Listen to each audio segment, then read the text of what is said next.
All right, right now we're going to check with Blake Stevens. You know, he's been talking with TDOT as well as other crews, kind of getting some advice from first responders as well about how to tackle the roadways so something like what we just showed you from Virginia earlier this week doesn't happen to you. Well, this road behind me may very well be coated with snow or ice this time tomorrow. It's why first responders are encouraging drivers to make a plan now before more falls in East Tennessee. It's that time of year, the time of year when Jeff Bagwell sees more wrecks. While accidents in snow and ice often result in property damage only, he explains many could be avoided. We don't want a snowy, beautiful day to turn into your worst day. Bagwell says checking off a few essentials before getting in the car can help avoid that. He poses the question, is your car winter weather ready? Do you have enough antifreeze, gas, or tread? Every time it snows, and it doesn't even have to be snow, it could just be rain, wet roads.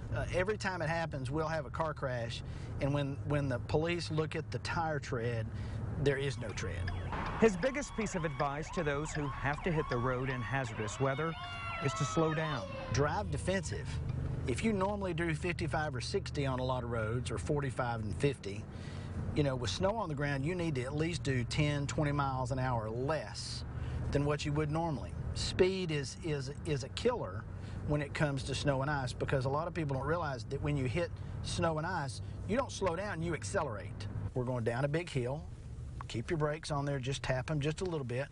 But if I slam on the brakes, I'm going to go straight ahead, and I'm probably going to accelerate. No matter how prepared, mistakes can happen.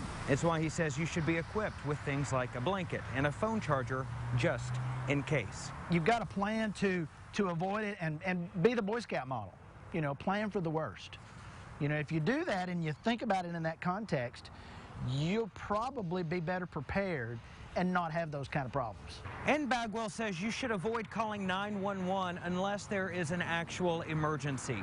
If you pass a car on the side of the road, but you can't tell dispatch whether anyone is injured, that will still trigger a response from crews like Rural Metro.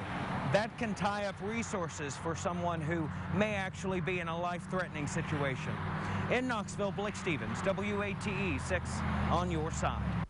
All right, great advice there for all of us to remember. Hey, we just got more breaking news in. Another school is closed for tomorrow. Roane County Schools just called in to let us know they are canceling classes, as well as a slew of other schools. We've got that list for you at the bottom of your screen and on WATE.com.